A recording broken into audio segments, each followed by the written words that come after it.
Sometimes certain people try to brush me off, diminish me, discredit me by calling me a word witch, a librarian. You can't learn magic from reading books. You have to get your hands dirty, not practicing real magic. Let me tell you something.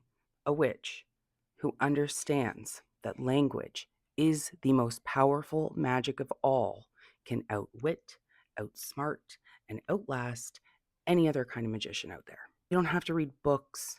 You don't have to have a library.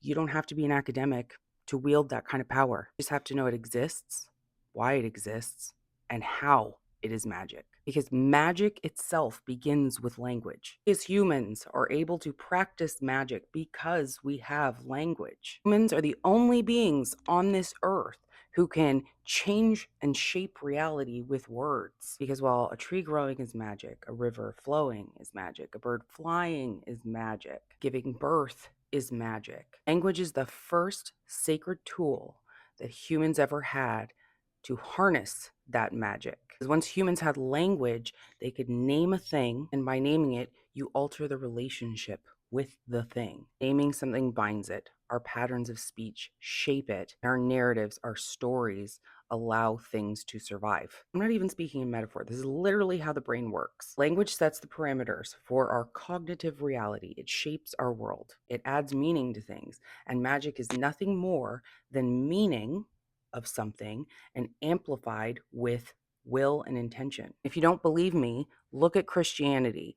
That religion, that belief is powerful. It is the most powerful religion in the world. And it is powerful because of the book, not because of the man. If Jesus had lived and died without anybody writing anything about him, we wouldn't know about him. Just like the bunch of other messiahs who existed at the same time and nobody wrote about them. Christianity spread because people could read the word, created a narrative, and then men controlled the narrative, which is more power. This is why grimoires are so important to witches, and the Bible itself is the greatest grimoire, the most powerful grimoire that's ever been created, and you can't argue with that. It's built empires, it's caused wars, it shapes all the moral rules that are put on us. And if the Bible doesn't convince you that language is the most powerful tool of all, let's look at governments, politics, world leaders. A politician signs a signature and the whole world changes. They draft a sentence. A judge interprets a phrase. Someone swears an oath. A treaty is signed, and the entire world changes. They didn't need candles or herbs or wands or smoke. They did it with words, which is language is the bridge between us and the other world. It is how we communicate with our spirits. They speak to us in energies and dreams and symbols and archetypes, and we translate those symbols into language. Another good example is blue, the color blue. There's a claim or a theory that in ancient times blue didn't exist. Blue did exist, but there was no word for it. Not that ancient people couldn't see blue, their eyes worked. Without a word for the color, the brain doesn't sort it into a category. Ancient Hebrew and Sanskrit and Chinese, they had no word for blue.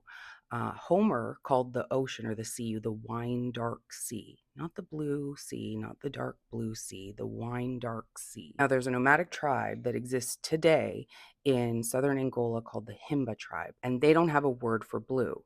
They were given an experiment. They were shown a grid with a bunch of green squares and one blue square. They couldn't find the blue square, whereas Westerners could look at the exact same chart and point out the blue square immediately. They do have a bunch of different words for green. If you showed the same grid to Westerners with just different shades of green, with only one being off, they probably couldn't pick out the wrong green, but the Himba tribe could. Tells us that language shapes reality. Did blue exist before the word? It doesn't matter. Once it was named, we saw it. This is why I always tell witches you don't have to have complicated setups and accessories and tools for your craft. If you just have a pen and a paper, you could reshape your entire life with that. I know this because I have done it before. Your voice carries power.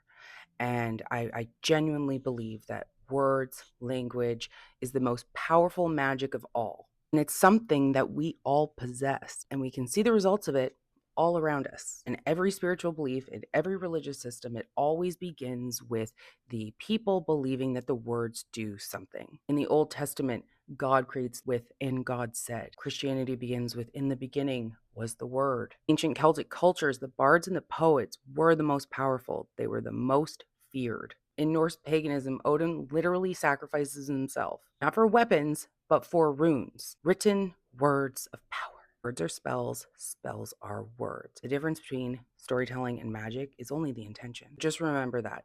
You have everything you need in you right now to have the kind of power that you want and to create the world and the perception and the energy that you want. You have the language, you have the words, and that is the most powerful thing. And I will die on that hill. Word Witch signing out.